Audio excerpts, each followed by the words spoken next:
Daniel said, "Oh, how punctual everybody are." Thank you very much for coming today to this presentation. I'm very happy and I'm honored today to lead this panel, which in my opinion is one of the most interesting panels that we organized at our institute. Maybe it's because it's my main interest. It deals with monuments and it deals with the Spanish Civil War. So the topic is really for me revealing when I read this important.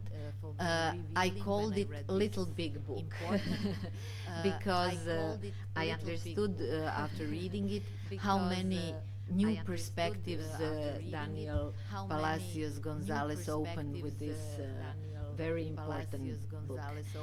Today, Daniel will present a book which was published by Amsterdam University Press last year. It was published in their series on heritage and memory, which is one of the most intriguing series of this publisher. It deals with the questions of collective memory, question of heritage, in also some of the most important works and analysis in post-colonial topics. And this book represents very important local history, which actually sheds light on global history as well, and some processes that we can trace in many other countries and in many other periods, how local initiatives shape official initiatives when they collide and when they complement each other. We decided to go today to speak about this important analysis provided by our colleague who is working in Madrid at Universidad Nacional de Educación a Distancia in Madrid. He's lecturer there, and we decided first to give a presentation on the book, which will Daniel, of course, as the author, present. And then our colleague Sanja Horvatincic, who works at the Institute for Art History in Zagreb, and also the two of us share interest in many topics, and I have to say one of the best PhD theses wrote on monuments in socialist Yugoslavia was written by Sanja. She's also editor of some very important volumes that were published in last few years together with Ljiljana Kolesnik. She was editor of Modern and Contemporary Artist Network, an inquiry into digital history of art and architecture, and with Betty Žerovc, one of my favorite volumes, Shaping Revolutionary Memory, the Production of Monuments in Socialist Yugoslavia. So after Daniel gives his presentation, Sanja will comment it and raise some questions and invite you to also share your thoughts and ask questions which you will probably have after our conversation. So, Daniel, please, the floor is yours. Well, thank you very much, Olga, for your presentation and also for the invitation. And also thank you, Sanja, for mediating and making possible this event, as well as thank you to the Institute for hosting the event and all you for coming. For me, it's also very special to present this work here in Belgrade because it's where I lived 10 years ago, where I finished my master's studies. And it's also important to remark that because it would have been possible to do also this research without the experience and the training I got here in Belgrade and all what I learned also here. And that has to do with the fact that being an art historian and dealing with monuments is not something easy. Also, I'm very honored that Sanja is also here and we will have this discussion because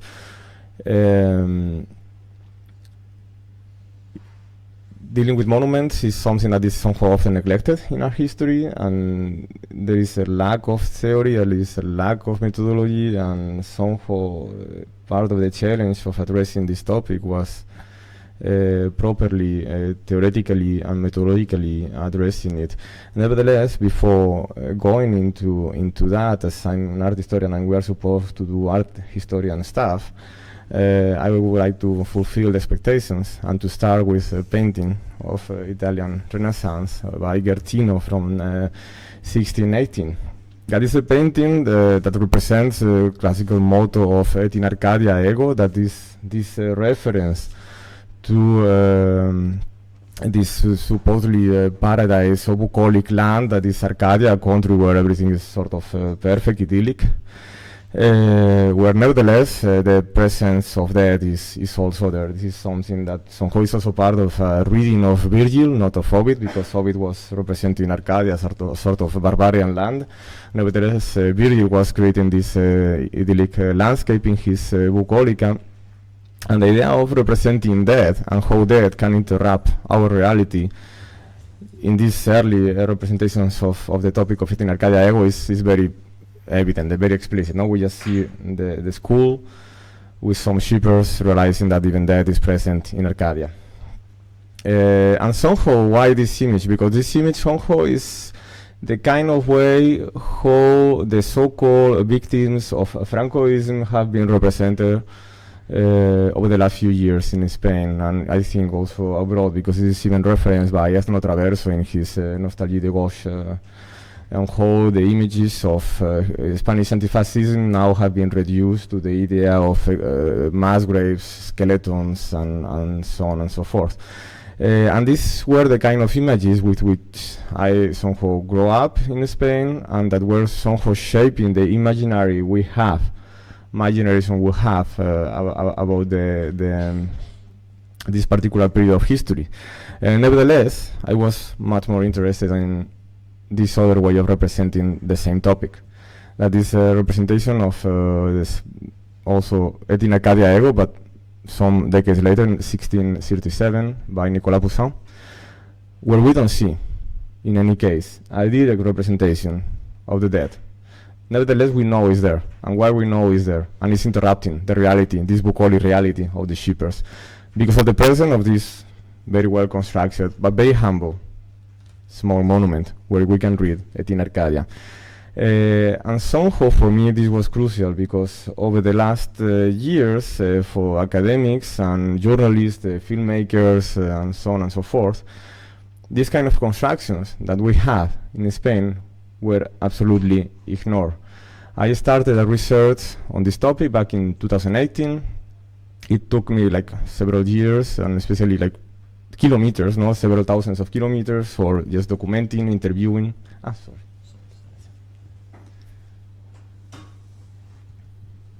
Sorry, I forgot.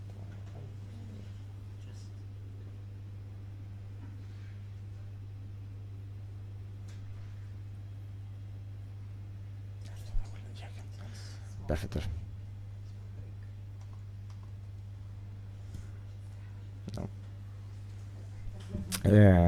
Interviewing and tracking the existence of these monuments that were neglected, ignored, and not present in academia at all, but some like minor papers and local historians.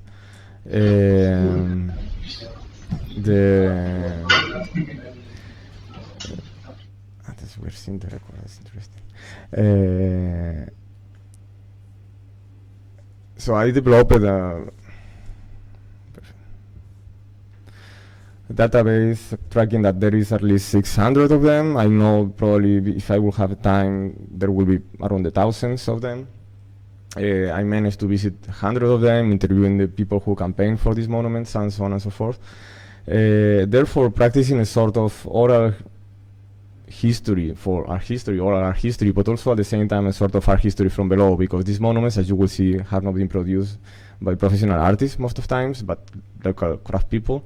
And that's also like something I would like to remark, to see which kind of, because we are an institute of recent history, to think also from a discipline as such as an art history, how do we work and why we are not really dialoguing with other disciplines where it's absolutely evident that we have oral sources, but this is something that often is absolutely neglected. Nevertheless, and coming back to the idea of why et in Arcadia ego is because somehow and often Spain has been portrayed internationally by the dictatorship as this kind of paradise land. This bucolic land where like happy folks inhabitate a beautiful landscape with nice beaches, no? And in a way, this was an official strategy from the 60s to develop this tourist industry and portraying Spain as that bucolic land. And nevertheless, and I like to bring this poster because it's using the most famous slogan that proposed this idea of Spain is different, visit Spain. It has to do because in this representation where we see this apparently happy folks riding horses, what we have are the landlords. And that's crucial to think how back in 1936 what we had was a confrontation with the historical hegemonic powers of Spain. The church, the landlords, the army, and the bourgeoisie. All of them like somehow protected by a military monarchy. And somehow how back in the 30s what we had with the proclamation of the Second Spanish Republic was the possibility of opening new subjects of history. Like the working class was for the first time subject of history. The unions were legalized, parties were created. Slowly also women got the right to vote. And somehow all those new subjects of history were risking the total ownership of reality somehow by those masters. And that was what was producing not only the coup d'etat back in 1936, and this is also very important to remark, because we already had in 1934 an attempt of revolution. And that attempt of revolution that is often ignored and neglected by, let's say, mainstream historiography and I would say the most of memory policies is crucial because back in 1934 this revolution attempt produced two crucial phenomena that I think are very important to understand later on what we are going to see with the monuments. First of all is this idea that the working class were self-organizing and not being satisfied with the liberal reforms of the Second Spanish Republic. And the other component crucial for this is that the Republic was repressing hardly these workers, using especially the colonial army. So these two factors I think are crucial for understanding how, when some years later in 1936 the coup d'etat against the Popular Front took place in July 1936, people self-organized in a very particular way, and this was producing what we all know as the Spanish Civil War, but was a war implying like colonial armies, international armies of volunteers such as the International Brigades, as well as the participation of the fascist Italian and German armies. But what that means? That means that when the war is lost in Spain, even though the conflict continues in Europe, and we know that part of history, the situation in Spain for remembering this phenomena is very different. And I think it's also crucial to think about the degree of dispossession that the working class suffer, that the peasants suffer, no? Because it was coming back in terms of labor rights and ownership of the land and the means of production to some decades even before. So if the situation was already bad back in the 30s, in the 40s was absolutely dramatic. And if we think about memory, and we think about the production of cultural memories, for producing cultural memories we need means, we need resources. And the kind of resources that people in the post-war had were like none. That's why if we think about those mass graves that were a direct consequence of the systematic elimination of population connected with the Popular Front, with socialist parties, with communist parties, with anarchist unions, with Freemasonry organizations, as well as with many other political agencies from suffragettes to unionists, we had to think how those graves were the site where slowly people started going back, but not even just waiting decades after. This is a picture, one of the only pictures we can have from that period. This is from 1930s, this is around the late 30s, early 40s, where these ladies already in 1937, so 1 year after the coup d'etat, already started going to the graves, bringing flowers.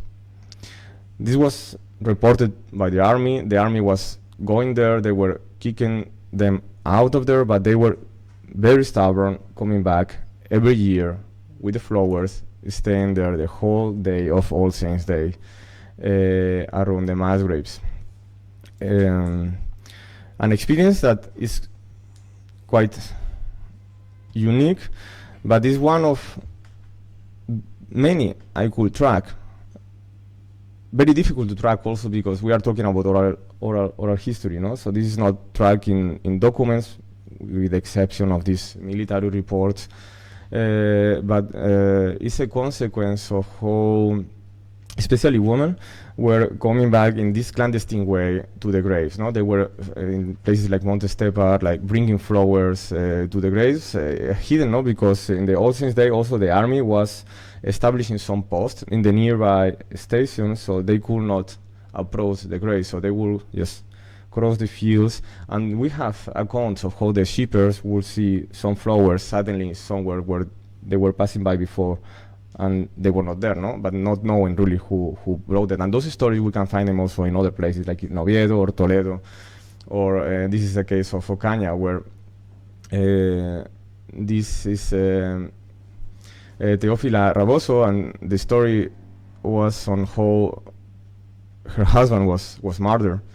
And they were trying to come back as well as with other relatives to the graves, but again, no, because of the presence of local fascists, it was not possible, no. So they were in the first years they were throwing the flowers over the wall of the cemetery, and some years later they started to somehow to merge with the Roma families that had the closest tombs in the area. So they would perform as also members of the Roma family, and they could somehow bring those flowers there. So these kind of strategies of like sort of clandestine remembrance are very particular, and we have to think how this was a clear defiance to the regime. No, we are not talking about just simple acts of mourning. We are talking about bringing flowers around mass graves of people murdered because of political reasons in the context of extreme violence.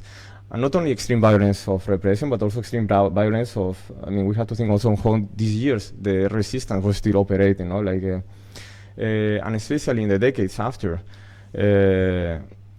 One of the first, let's say, permanent constructions we had that was in Oviedo, it was just built a couple of years after the first miners' strike in the 60s. So slowly also the generations will change, and these first generations of women will be not replaced, but will merge with the generation of their children that were slowly politicized and often joining unions, joining parties in a clandestine way,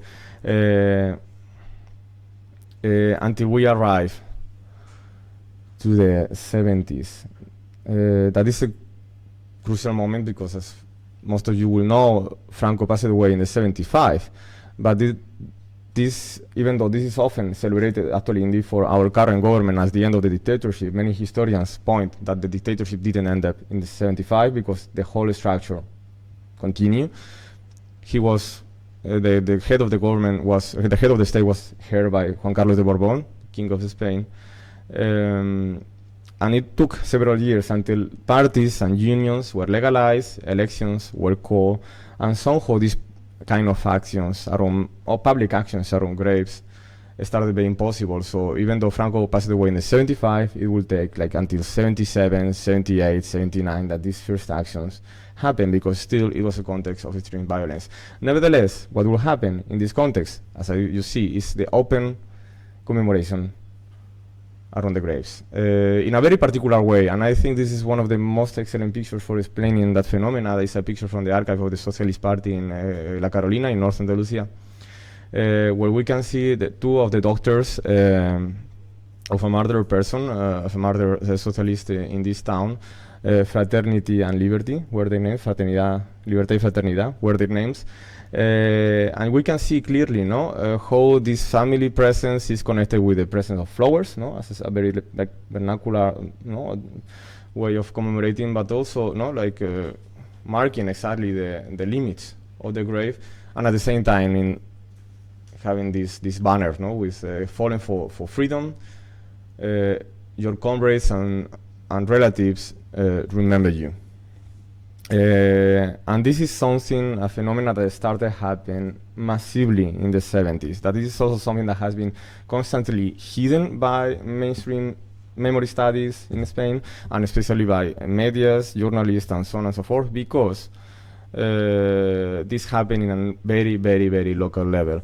As you will see, slowly there were different monuments built, and during my fieldwork, and this is something important to remark, I was interviewing many people who campaigned for some of these early 70s monuments, and many of them were telling me, this is the first monument that was built in Spain. And I don't know how many people told me that, and it was true, because according to their reality, the construction of reality, their monument was the first monument, because there were an absolute invisibilization of these practices in medias, in the press, TV, and so on and so forth. And the practice was very particular. In most of places, even though they were absolutely disconnected, one of the first actions that happened in the 70s was the idea of going to the grave, cleaning them, and bringing flowers, as you saw in the previous picture. Also locating like some fabrics, to slowly raising the funds by themselves, or with all kind of strategies, because even though some councils already in the 70s, after the elections, started being governed by the Socialist Party, Communist Party, and many others, those parties were not they were often involved in the production of these monuments, along with the relatives and other community members, but the funds were often fundraised, like organizing like a popular lances, or selling like bonds, or even going door to door asking to the neighbors for the funds. And therefore, slowly, also with a lot of volunteering work, building all kind of different monuments, especially using, depending on the regions, gardens with very different aesthetics, or in this case, you see, it's a kind of also, there is a logic, of fencing and creating like a sort of vertical item that is given an importance as honoring actually those people who were murdered and present there. And this is something I insist has not to be separated from the fact that in the 70s, the regime was not really changing, even though the elections were called, and the violence was extremely present on those years. In the previous picture, just nearby, one of the campaigners of the monuments got his bookshop, for example, burned in a small town. Some other fascist groups were operating in the area. Fascist groups that were always working with the police and with the military. On, for example, this in Magallón, in North Aragon, and in this place, I mean, we are talking about the town of 1,000 inhabitants, and they sent like 2,000 military police the day of the unveiling. And they had to cover part of the text, because they say that in Spanish something like they were killed like alevosamente, like sort of like consciously, and this was not okay for the authorities. And we have that kind of stories constantly of people receiving treats, people staying overnight next to the monument. This is one of the only ones built by an artist, Basque artist, where they had like a very particular movement of Basque like abstract sculpture. And here, for building this, that is on an abyss in the middle of a forest, people were staying overnight, because they were afraid of the attacks of some fascist groups. But also at the same time, I think it's important not to think that this violence was also just passive and people were receiving just violence, because we have to think also about the 70s,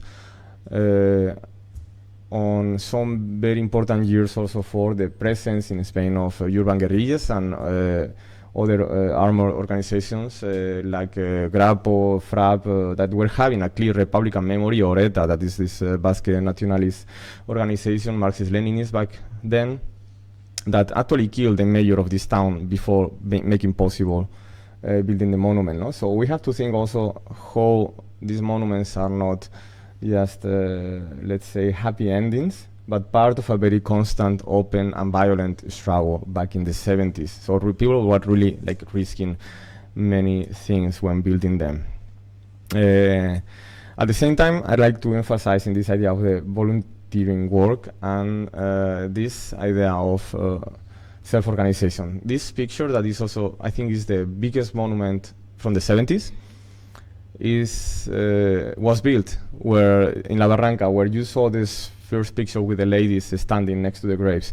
So they just, back in the 70s, self-proclaimed the graves as civil cemetery. No, so it was, we have to think about the degree of organization that those families started having all over the years, and also the implication slowly of different political groups, that most of the members of those political groups were actually also connected with them, no? And also this is one of the only ones where an artist was participating, but also because absolutely like a volunteering work, because he was a Chilean artist, but living in Spain back in the 30s, who was in prison, Sergio Dalmau, and there is a story saying that his comrades in prison told him, if they kill us, won't matter because Sergio will be the monument for us. He survived. He ended up in the exile, as an exile in Chile, and actually in his country before migrating to Spain. But after the coup d'etat in Chile, he had to go as an exile to Spain again. And that's why he participated in the production of this monument. So we have to think also on how the art system back in those years where it was a very elitist art system, and they were absolutely ignoring this production of monuments, no? Because it's self-managed with very little resources, no support from the state, no, let's say, market prestige. So those cases where we have artists, as the one we saw before, is because of this clear Basque nationalist agenda, or in this other case because of also militant and direct personal connection.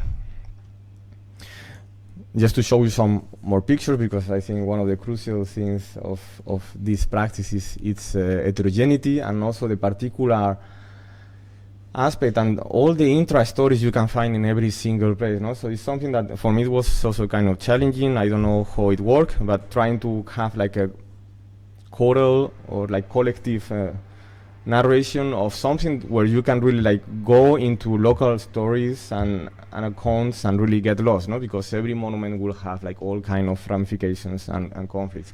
So I was trying to make everything together, but just to let you know, in cases like this, for example, you see this is the bust of the founder of the Socialist Party that was hidden during the whole dictatorship.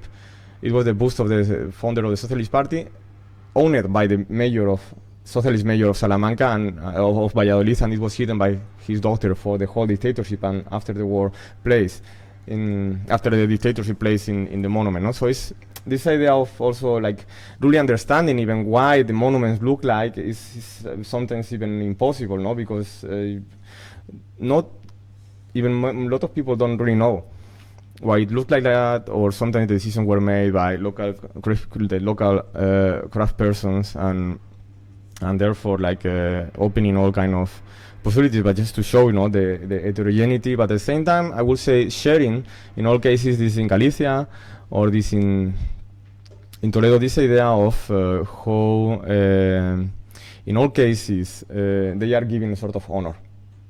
We are talking about some of them are more humble, some like this other one are more like complex or expensive, but in all cases they are honoring the bodies.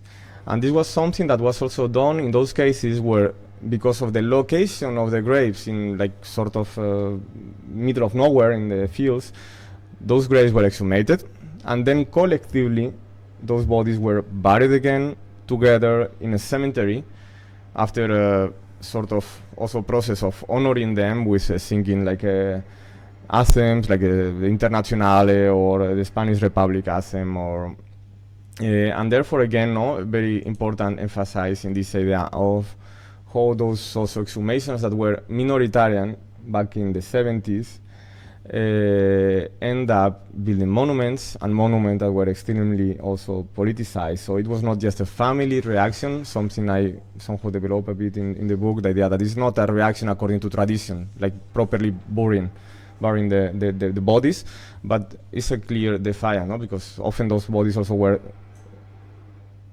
brought to the town in parades and so on and so forth. And this is a picture of one of those early exhumations where Jose Vidorreta, who was one of the first campaigners of these kind of initiatives, he was since then, after the exhumation, organizing these remembrance services and commemorations with a local socialist group.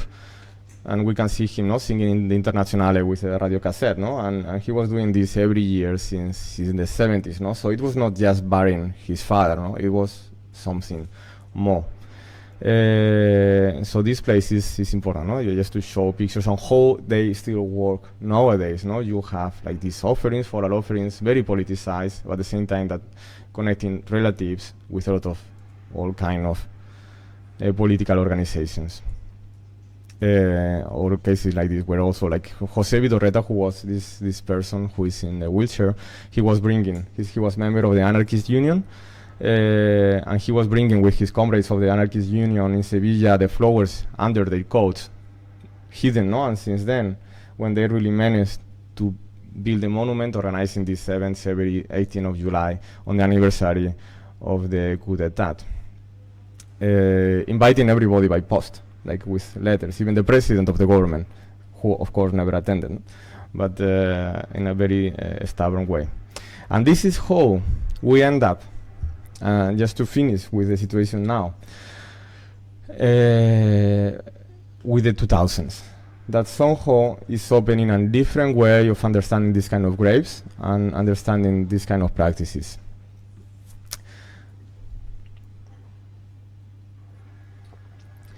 And this is because of, even though most of graves were having this dynamic, no, of commemorations, people using them for singing songs, putting in flowers, telling stories, and communicating actually the memory of the war. In the 2000s, starting from one in Priarancia del Bierzo in northwest Spain, an NGO campaigned for the exhumation of a grave, using, they say, scientific methods, using the rhetoric of human rights, the recovery of dignity, and the recovery of memory. But everything in a very, very depoliticized way, and especially making these people victims of the so-called Francoism. That is also that historians of contemporary Spain reject, because there were no such a thing as Francoism. That would imply a clear ideology.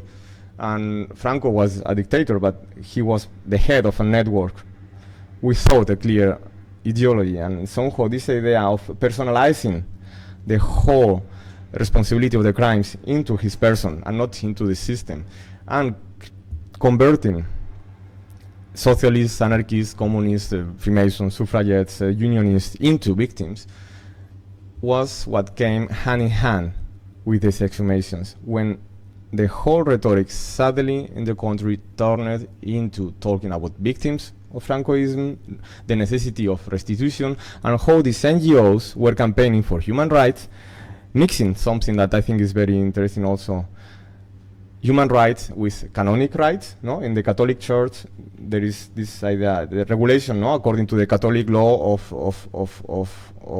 the rights of the Christian community, and one of them is proper burial. But that's a canonic right. It's not a human right. If we read the Declaration of Human Rights, we won't find the right to proper burial. No? So this was also something somehow mixed, and very opportunistically used by NGOs and the government for somehow slowly, subconsciously depoliticizing the conflict by means of these exhumations. Exhumations that at the same time made possible to sort of like liberal politicians and liberal scholars to equate the, let's say, totalitarian violence in Spain with totalitarian violence in other countries. Again, not the politicizing, mixing everything, and somehow making possible the idea of participating in international networks, no, being accepted also in especially European contexts, and finally reinforcing the state as the grantor of security, safety, and the idea of how the state was going to give funds to exhume these graves, and therefore making possible to recover memory and dignity and fulfill supposedly like human rights. The problem, additionally to this political agenda, was that in this whole process we can find what many scholars call the so-called CSI effect, no? Because of these TV shows like Bones, forensics. So it's, we automatically will discover the murderer and who is this person. No? But we are talking about graves of sometimes 13 people, but some other times 2,000 people. So it's extremely complicated to do it, and even in cases where you have certain people with relatives alive, that you can even make a DNA samples and so on, it's not possible to identify them. No? So actually the ratio of identifications is 2%. So this whole rhetoric that was campaigned also by the journalists and the medias and the government of giving funds to recover relatives and the bones of relatives to so they can get their dignity back was absolutely failing. And this is not something said in the media either, no? But this was producing absolutely dramatic situations, no? Because we have to think how people really created a very high expectations that could not be fulfilled, no? Because the individual recovery of bodies was not really possible except of 2% of the cases. What this imply? This implied that despite we used to have this kind of monuments,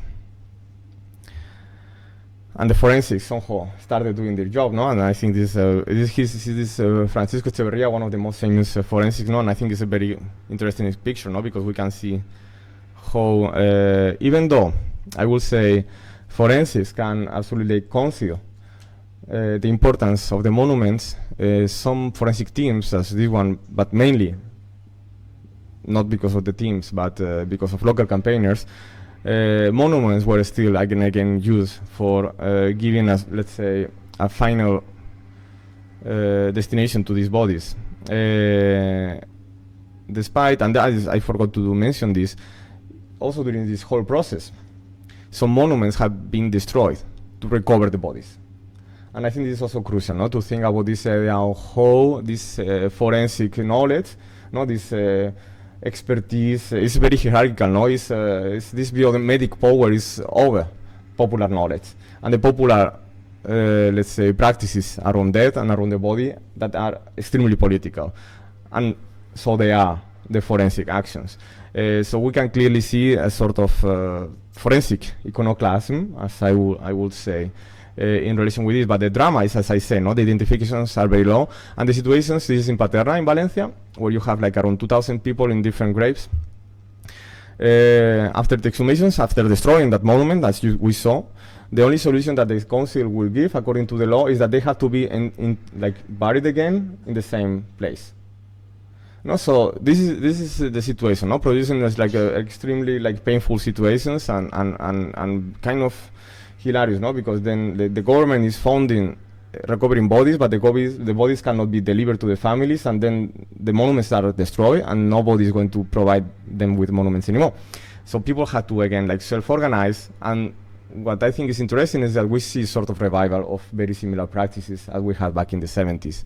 So slowly, even though the paradigm was this paradigm of dignity, human rights, and proper burial, slowly these bodies that were recovered started being built again in collective pantheons, as back in the 70s, to the degree that, for example, this is in Aranda de Duero, where the previous tomb was. Also, it was in the first case was 46 people who were murdered. None of them was identified, and they continue exhumed, so they had to build this previous pantheon. As they continue in the region trying to recover the bodies of other murdered people there, the situation was getting so big that they had to build this kind of big complexes, no? And this is something that not only happened in that region, but slowly happened in other places. In Castuera, where a concentration camp was in the province of Badajoz, where we can see again, no?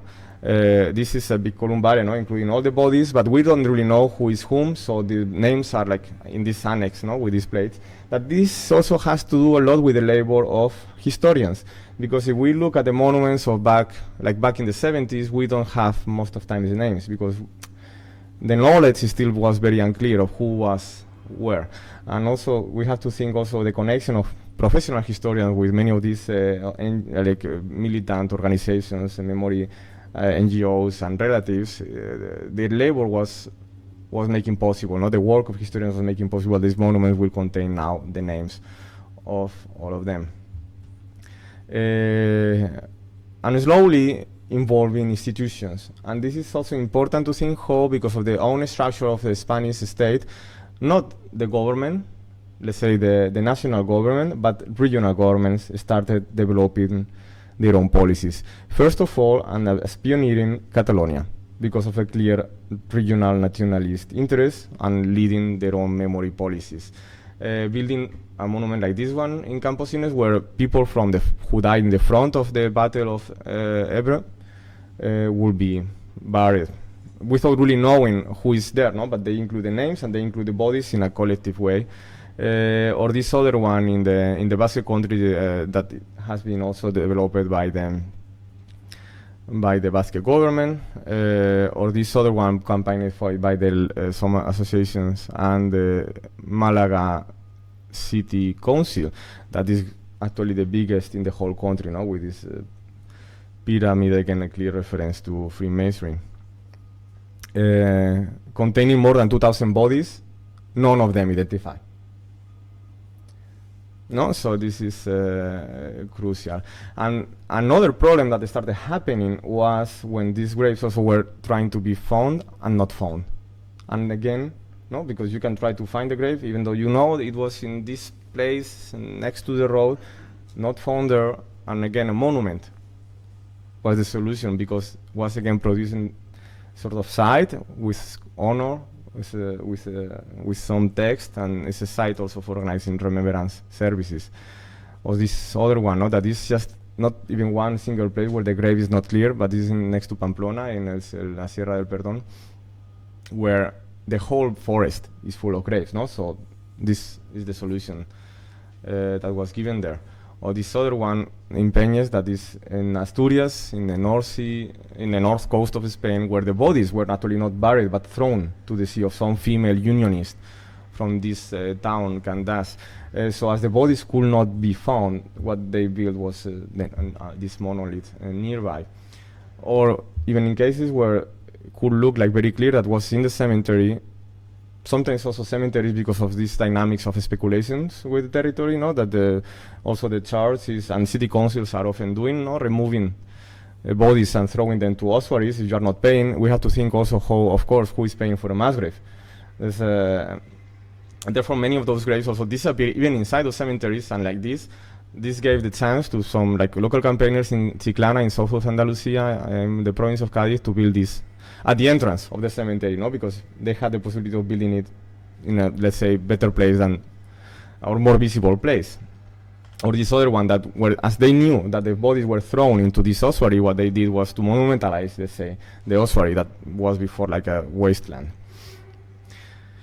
And something just to finish and to think how important, I will say, and because when this happens, I would say there is sort of power or importance in this kind of monuments, even though many people will say monuments are useless, obsolete, anachronic, and they have a lack of agency, or people, different institutions, this is the Catalonian government, started installing like plates next to these monuments. So now in Catalonia they have like a network of sites of memory, including many of the monuments that were built by the people back in the 70s. So this is somehow actually now recognized by the institution, as it is also in Andalusia, also with a very similar concept, no, with this very institutional place, no, recognizing site of democratic memory of Andalusia, no, but the monument here was built already in the 70s. As also this is a project for Navarre in Echauri, where I think it's also very interesting case, because here we see a park, but this park was before a cemetery, and in that cemetery there was a grave, and that grave was already exhumed back in the 70s, so a monument was built in a different town where the people who were murdered were coming from. Years later, the city council, led by Bildu, like Basque left nationalist, campaigned for, I mean, they removed the cemetery because of some urban changes, and they installed this monument, and now the government of Navarre installed this plate. No, so we can see also a sort of appropriation, no, of these signs, and in the one hand, and for some local communities, this is seen as a very positive actions. Also, the government is finally recognizing all their memory work over decades, but for some others, this is an appropriation, and this is trying to cancel, change, manipulate, and appropriate their struggle that is not necessarily having to do with this idea, especially of democratic memory, because, and this is the word that is being used in Spain according to the laws of memory, that is the idea of democratic memory, because these people were murdered because they were defending constitutionalism. That is a very opportunistic way of legitimizing our current regime, because we have a constitutional monarchy, and back in the Republic there was a constitution. But we have really to consider that the people who were murdered here were socialists, anarchists, communists, unionists, that I really doubt that, and most of them Republicans, that I really doubt that they would embrace the constitution of a monarchy as we have now. But somehow this is the instrumentalization, and this is what is producing also these tensions. And just to finish and to think why, I will say, even though we can think that monuments are obsolete, I think they are important. I would like to just to read a very brief paragraph of an interview with José Luis, that is the guy with the black t-shirt, who promised his father, who we can see here, exhumed the grave where the father of his father was buried in Paterna de Rivera in the province of Cádiz. And then, just to see this whole movement, he told me, when I saw the 2007 law, that is this law for like promoting exhumations, I saw that this could be done, because the Association for the Recovery of Historical Memory took the people out of Prieranza. That was this first grave exhumed in the 2000. So I met with the historians, with activists who were doing this. I had a meeting and I told them, I want to do this. They gave me the steps to follow, and then I exposed it. First to the city council in a plenary session, then to the Andalusian government. I sent letters to the United Nations, and then I started to make my way. But I had many obstacles at the judicial level, not at the local political level. Even the church continually tried to stop me.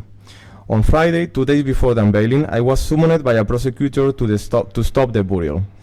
And I told the mayor, the current mayor, that I had all the permits granted by the town council, even from the Popular Party, that is the Conservative Party, and that they told me they told me in the letter that we could not unveil the monument, that we could bury them, but that it could not be unveiled.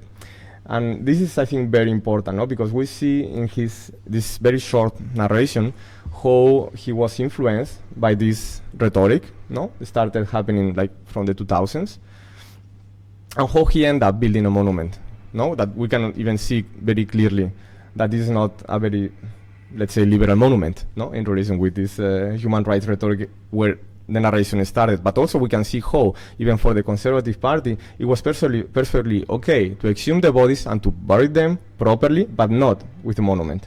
And in that sense, I think it's just to finish now in reality, because somehow I think what I experienced visiting these monuments is that they can still be used, and that's the danger for these authorities. And that's why, even though we think that they are just monoliths and sort of ugly sculptures, according to the gaze of professional art historians and so on, they can be used. And that's why I like to finish with this remembrance service organized the day before the 8th of May, the 8th of March, some years ago, by a platform, like feminist platform of Guadalajara, where none of the women members of that organization had any family connection with the women who were murdered from Guadalajara and that were connected with this grave.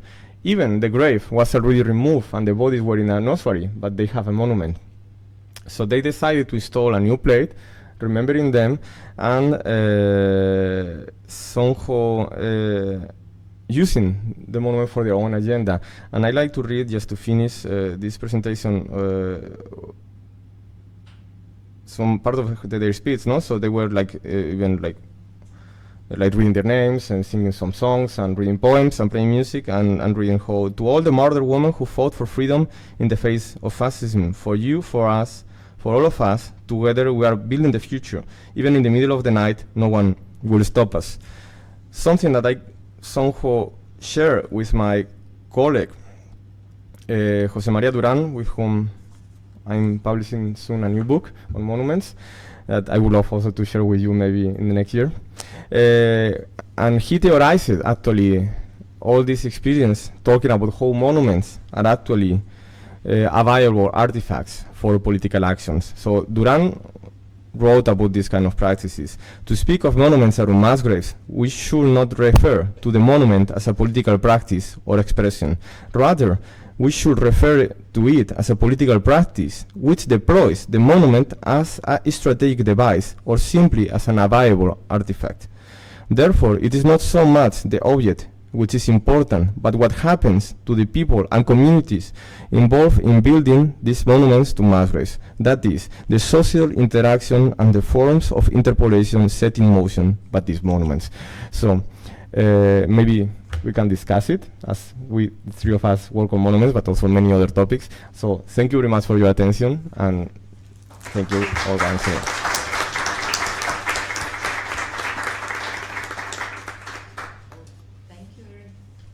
Thank you very much, Daniel. Well, one of the most important things is actually the subtitle of this book, which is Resistance Through Remembrance. And here we could trace through your presentation how this long process of remembering Spanish civil law, from the death of Franco till today, changed gradually from that first back of oblivion when Spanish authorities and elites decided not to remember the past, then through that law on elites decided not to remember the past. 1977, when both sides and all victims were considered equal, to this law on historical memory, we can see how different approaches official took place in Spain, and how today, it's almost 90 years after the end of this war, it is still very, very vivid, and this special memory makes it very vivid in political lives and of Spanish people. So now I invite Sanya to give her comments on your work and raise of Spanish people. Thank you so much. I'm really happy to be here. And yes, I'm sure that all of you have questions for Daniel, and I will try to be short in that regard. Because yes, I think this is the most fruitful in this kind of encounters. When I invited Daniel last year to Zagreb to present his book, I thought as I still am, still convinced that this is a really, really important a book on different levels. First of all, methodological, and I think that this way of practicing interdisciplinary approach to such a complex topic is something that is really inspiring, and for me personally also something to learn from, without bragging with interdisciplinarity, as is often today the case. And then secondly, I think I share this impression with you here, is that somehow this this research is mirroring in many ways the discussions, the research questions, and also the political situation in the region, in the former Yugoslav context, especially when it comes to the politics of memory and when it comes to the politics of art in relation to monument making. And I think we can also kind of unpack or maybe even question whether and in which ways this mirroring is happening, and why is it happening. Is it only because we do still feel so strongly about Spain in many ways, or is it also something that has to do more with the period of post-socialist neoliberal paradigm that shapes also politics of memory in many ways. And I'm coming to the third part, which is obviously the question around the politics of forensics that at least in Croatian context, has not been addressed, at least not in such critical with such critical tools and theoretical framing. And I think that this is something that Daniel's book is really opens up for us to think about. So for me, obviously as an art historian as well as Daniel, something that I would just like open as obviously as an art historian as well, a comment, but then also maybe a question for you is what is striking for me is this dominant image of a skeleton and the bone as something representing that you started with, something representing the imagery of the legacy of the war and the conflict. Whereas in the context of former Yugoslavia, of socialist Yugoslavia, it was actually an image of an artistic production of a monument, of a sculpture. No? This is the imagery that we have of the legacy of that war produced in socialist period. And I think that in some ways these two things are, we can think of them as a skeleton and forensic paradigm that you talked about, the CSI effect, which is about the ideology of scientific paradigm, no? And then on the other hand, we also have quite a complex problem around the artistic appropriation and artistic artistic production in which this kind of more transcendent element appears. No? So we have this kind of like polarization, but in both of these cases, what is clear and what you indicate in your book is that these are materially bound. No? That both of these processes and both of these dominant paradigms are based in material relations. No? So whether we have a system of artistic production as we had in socialist Yugoslavia, and then you emphasized how in dictatorship and after in the transitional period, basically artistic production was related only to the individual agenda or to some kind of particular agenda.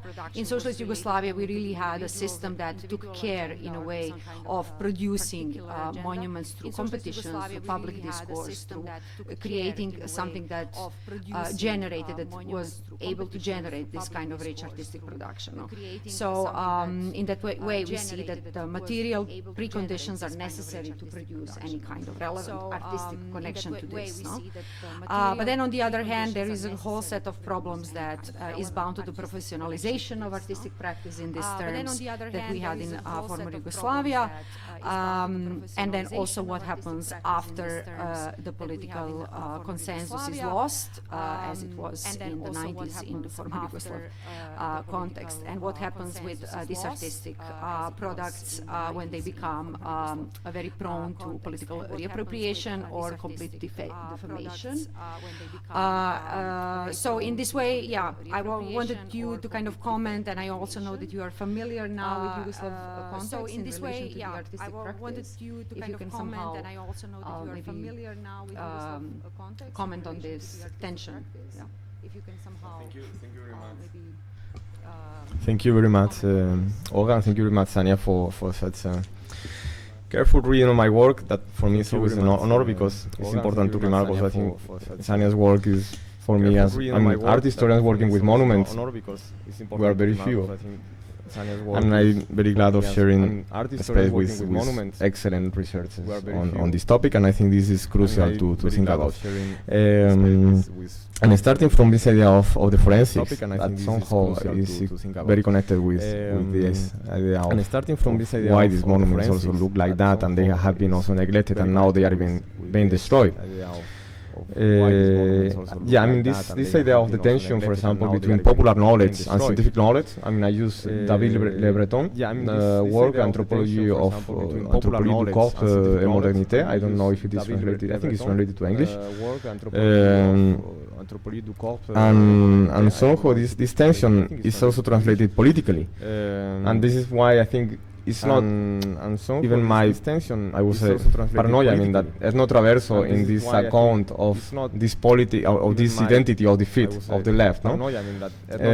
Is mentioning even in the introduction how the Spanish war now has been monopolized by the images of the skeletons. I think this is sort of very clearly that in Spain is even most of people are not aware. I mean, something that I think is part also of the lack I have of living abroad and having some perspective and seeing, especially for example, not learning from the Yugoslav experience. Most of, let's say, progressive people in Spain supporting the idea of the memory of the Republic and so on will support the idea of exhumations, not even being aware of the political implications implicit in them.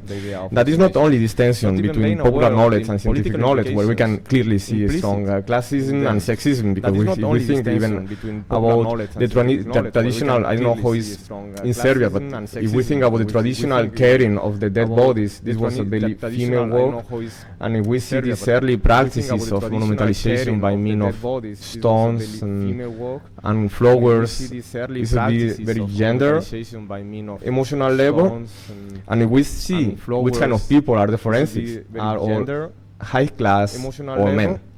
And if we see, no, so I mean, beyond that tension that I think is, very violent, because somehow the knowledge is always more valuable than the knowledge of the local communities. There are some political implications that also have to do with this also liberal consensus of thinking memory from a very agonist perspective, no? Following the Chantal Mouffe, this agonism as a paradigm, that finally it produced this reinforcing, no? This role of the state, no? If we think about how social movements derive from this more militant, let's say revolutionary way of remembering, no? Like talking about the positive actions of these people who were murdered, to the idea of victims of Francoism, no? That also I think is having to do with this, Wendy Brown's also interpretation of social movements, of how states of injury, no? This ultra, no? Moving from an emancipatory politics to dependency of the state in form of aid, support, paternalism, subsidies, and so on and so forth. And I think this translates somehow to this, translates also to this and connects with this idea that Sania was pointing, that these monuments are materially bonded, and the material dimension and the material preconditions for making the monuments is also explaining us why they look like this, no? Because finally, I mean, this is kind of evident, but the Spanish people who were fighting against fascism lost the war.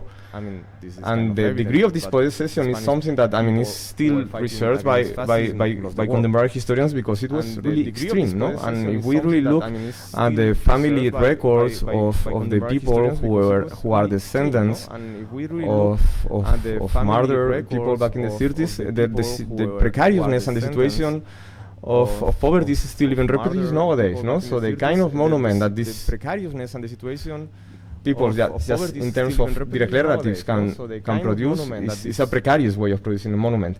But also at the same time, the self-organization, and we have to think how, no, as I said, that militant organizations, socialist organizations, communist organizations, anarchist organizations, they still have this precarious situation. I mean, they never size the power, as in Yugoslavia, no? So the kind of means of production and the democratic structures that you can deploy to decide how to remember and the democratic people are that you can exactly the opposite, and that's what makes somehow, I would say, these monuments to look as they look like. Not because they are ugly, as many people told me, no, but they are super ugly. Why people are building these? No, I mean, that's not the question. I don't think they are ugly. I think thinking that they are ugly is part of an elitism that is showing the structural unfairness of our systems. But the question that should rise is what they look like. That is a direct reflection of, as Sania was saying, of the material preconditions for building them. Like that is a direct reflection of, as Sania was saying, of the material preconditions. Yeah, I just here maybe I can just kind of follow up on this idea in connection to what happened with the perception and the treatment of Yugoslav monuments globally in the recent decade or so.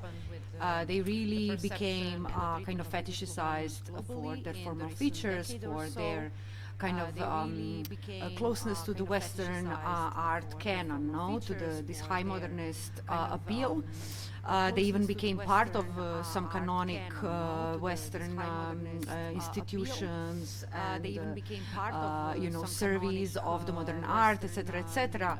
Where at the same time in the region of former Yugoslavia, or even in the place of those exact monuments, we see still reoccurring violence over the legacy of resistance of the Yugoslav people that were commemorated in these fetishized objects now. So there is a big contradiction and a problem if we do think of monuments as Daniel argues a social action, and if we just let it go to the aesthetic evaluation and let it go to the, you know, this elitistic canonization of art and art history. And I think that I guess both of us are very much kind of in opposition to that positionality of our discipline. But in that way, I would also just like to remind of maybe the situation in different parts of former Yugoslavia really also significantly differ. But I would like to remind that this idea that resistance through remembrance is something that may have been gained, is something that in a post-Second World War period in socialist Yugoslavia was something that was quite normalized and self-understood, that dramatically changed in the 90s, and in the 90s, in the early 90s in Croatia, we had open actually referencing of, for example, Franjo Tuđman to Franco. So he was his ideal political kind of figure, exactly, in terms of memory politics. So it was an open number of interviews where he said that Jasenovac should be actually the place as the Valley of the Dead. So we are actually kind of going back to this, constantly going back to this Spanish experience in many ways. And nowadays, in many parts of Croatia, for example, especially in ethnically mixed regions, monuments are still, this kind of monuments related to the partisan resistance are a place of also, again, some sort of resistance, right? There was a recent, actually, quite indicative example in Perušić where people protected with their bodies the ossuary, the partisan ossuary, which also commemorated some Spanish Civil War volunteers, and this required a very big bottom-up action, so that the local government would not, as they wanted to just dislocate the monuments and the bodies, and questioning whether the bodies are inside of the ossuary and whose bodies those were, etc., etc. So the people with their bodies actually protected in a similar way, I would say, to these pictures that we see in Spain during the dictatorships or after. So yes, maybe just these pictures, there's something to add on what you were talking about.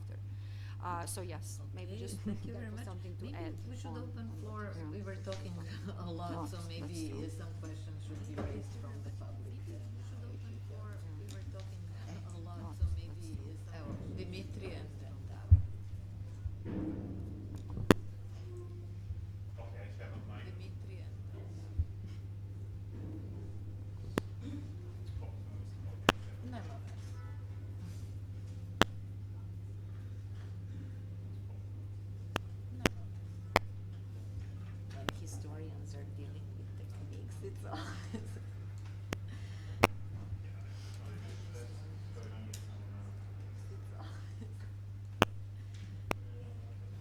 okay, doesn't matter.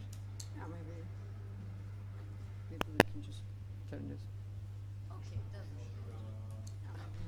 Tako, ne znam. Treba biti snimljeno, idi tamo. Tako, ne znam.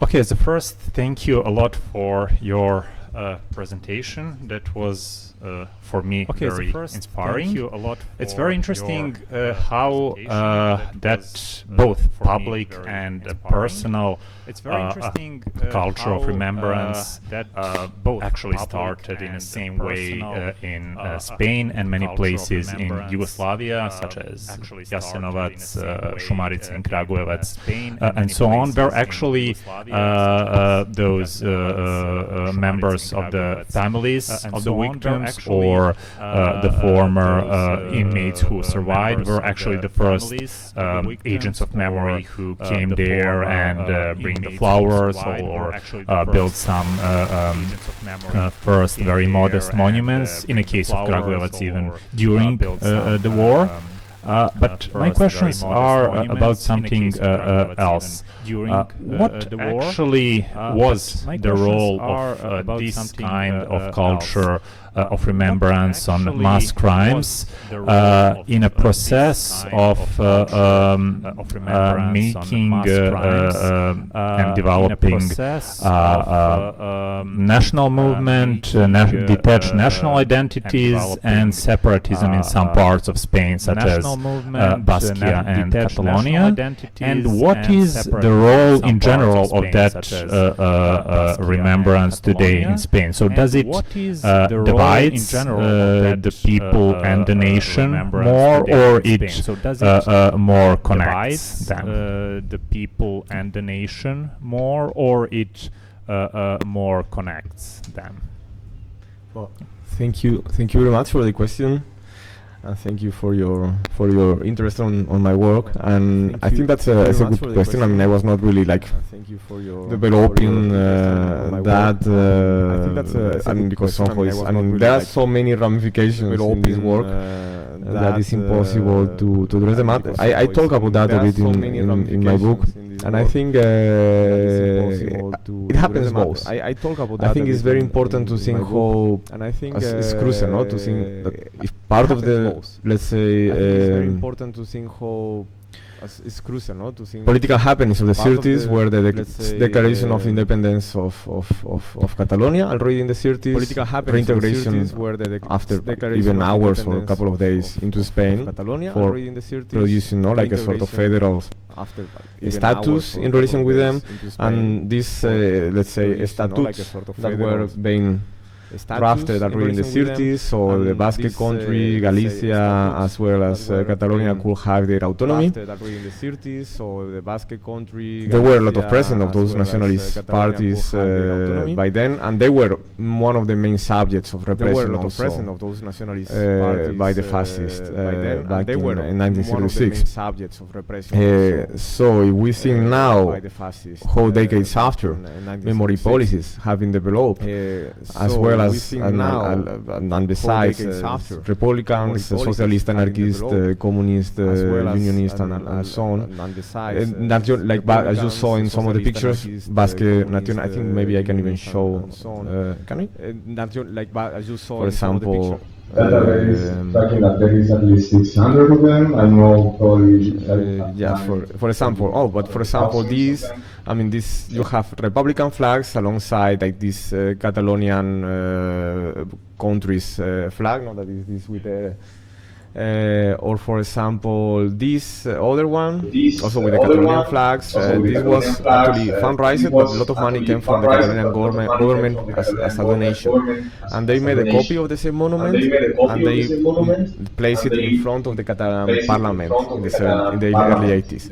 No, so I think that's, for example, making a very, maybe, I don't know if this is a good answer for you, because you can clearly see how the graves, no, this is de la Pedrera in Barcelona, one of the largest graves also of the country. The involvement of the Catalonian government in the recovery of this space, even though this was a campaign of militant families mixed association, they used the same image. No? The image for the grave was going to be the same image that for the Catalonian parliament, with this pietà, sort of also like civic pietà.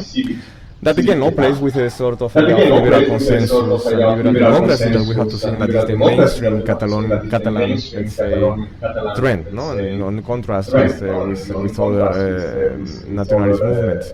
But also in this other one, for example, in Galicia, you can see similar, no? Like independent, like a Galician flag. It's a Republican flag, but also like a communist independent Galician flag. So this is constantly mixing, no? Because you don't have, we don't have a consensus, and we don't have such a strong movement and a majoritarian, no? So it's kind of always split demographically.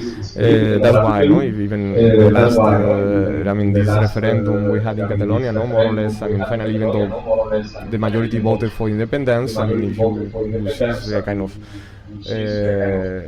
more than 50% who will support for this, but it's not such a big and clear majority. And then this implies also that for this kind of socialist, communist, anarchist organizations, it's always a combination of all of them. At the same time, I think it's also important to think how, thanks to this, let's say, semi-federal system we have, that's why the first memory policies started being developed in Catalonia, and Basque Country, Andalusia, that actually the regions with a stronger identity. No? So even though this was a memory that was apparently reconnecting with the republicanism, it was very much having to do with this also regional. I don't know. I won't even say identity necessarily, but possibilities, no? Because having those kind of regional structures allow that those policies could be developed, even if the national government was not supporting this. And for sure, many profit for the governments can be taken from it. That's why, for example, no, when we see this, for example, this, this lady was opening, no, you can see how the tensions among them, no? Who campaigned for what? The people who were murdered in this town were socialists, but the person who campaigned for the monument was a Basque left nationalist, and the government of Navarre who replaced this sign is a liberal center-left government, no? So, who is profiting from this memory, or who is really owning this memory, that's something I cannot say. But for sure, this concern you have is absolutely relevant because it's there. And I think this will need like a proper and research on how like regional politics are affecting this. But yeah, for sure it's a thing, yeah. I don't know if I replied. But yeah, for sure it's a thing, yeah. I don't know if I replied.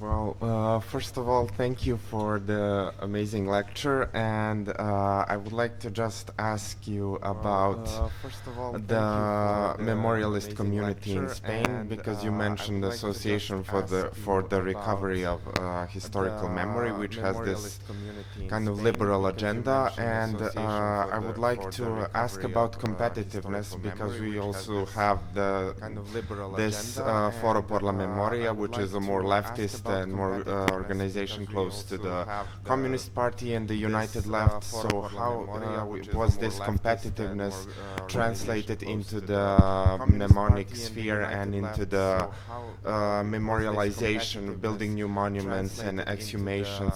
Has this dynamic significantly affected this change in this process of erecting new monuments, and how did this intertwinement go? Thank you very much for your question, and I can clearly see that you are familiar with the context. Thank you very much for your question. So I will make also shorter explanation for those who are not, because it's a very relevant question, and if you are interested in that topic, some people told me, it's not because it's my book, but they told me that I really explain that very well in my book, because it's something nobody wanted to talk about. This competitiveness, no? It's something, it's not nice to talk about it, no? I mean, especially with this kind of movements that are very well regarded by progressive media and progressive scholars, and then suddenly you say, well, I mean, maybe it's a bit problematic, many things that are going on. And especially with this so-called Association for the Recovery of the Historical Memory, that is the most visible one, but not the biggest, because it's just 3 people, but very well positioned. A journalist is the leader, no? Who was campaigning for this first exhumation we saw. Well, it's not the one I saw, but the first exhumation I was mentioning in the 2000. And introducing this whole rhetoric, no? And I think this is, and this other association, Foro por la Memoria, the Forum for Memory, that he was mentioning, is an association clearly linked with the left and Communist Party, that we had to think also Communist Party in Spain split already back in the 70s, so it's to embrace Eurocommunism, and so it's not so communist anymore, as you can imagine. And they are, but they have a more, like, let's say, politicized approach to the whole situation. Implications of this beyond competition for example, public funds, that I think is something also nobody wants to talk about, but when you apply for public funds with associations, they are of them in competition, and there is a lot of nepotism and so on, and many associations that got funds years ago don't exist anymore, many connected with Socialist Party and so on and so forth. But that's a different story. But it has to do with this idea of competition. But in terms of also politics and the production of monuments, that is what we are talking about now, but has to do with this. I think it's very interesting to think how, when I was doing my research, this Association for the Recovery of the Historical Memory, that is very visible, always in the news, I think it's very interesting, that campaigning for this first exhumation and many others afterwards. I tried to contact them, and they didn't want to talk to me, because they say, no, we don't build monuments. Even though I knew it was not true, because I know they installed a plate in one case, they say, no, we don't build monuments. Very unique, but they were not ready to talk to me. Just as a footnote to this whole story, like a couple of months ago, the editor of the Spanish version of the book told me he received a complaint of this association, saying that I was misinforming and not telling the reality and blah blah blah. But it's kind of very interesting now, because they never wanted to talk to me when I was trying to talk to them. And I mean, and the book went through several peer reviews, comes from my doctoral thesis, and so on and so forth. The editor was kind of satisfied with the, and I mean, I'm very satisfied with the reply the editor gave. Anyways, and the confrontation actually, so nobody was actually criticizing them, never in academia. They were always celebrated, and I think that's crucial. At the same time, I will say Foro, with whom I have a very good relationship because of personal reasons with some of the campaigners, I problematize a lot their agenda, no? Because even though we can think, okay, this is an organization connected with the left and with Communist Party, but their agenda is extremely liberal. I mean, somehow they also embrace, maybe they didn't, let's say, reproduce this rhetoric of human rights and dignity that the Association for the Recovery of the Historical Memory is doing, but they embrace the rhetoric of the defense of democracy and constitutionalism. That is somehow part of the whole strategy, no, of turning this anti-fascist memory and this memory more revolutionary and of self-organization into the defense of the state. No? And I think that's somehow, I would say, kind of interesting, because even though many people even see clearly an opposition among them, I would say both are part of the same, let's say, not the same, but of different, I would say both are phases of the liberal, let's say, rhetoric, no? Maybe one using this in one direction and the other in a different one, but both, I would say, part of the same rhetoric, no? And this is a consequence of the, let's say, again, all the material preconditions of the reality, no? I mean, it's not that they can expect, I would say, like, I won't expect something different, actually, no? I don't know if I replied to your question. It's not that they can expect, I would say, like, I won't expect something different, actually, no? I don't know if I replied to your question. Well, I want to thank Daniel for this very inspiring conversation that we had. I think for all our colleagues who will be work with all those delicate topics of the 1980s that deals with the mass graves and their excavations in ex-Yugoslavia and how they influenced political situation before the wars of the 1990s. For all those who are will be working and are working with the wars of the 1990s here in our region, and all these attempts to find the bodies, organize collective graveyards and so on, your book will be very important because it gives, as Sanja said, very important methodological framework for this approach, and it gives possibility for different kinds of comparisons. So thank you very much for presenting it to us, and thank you all for comparison.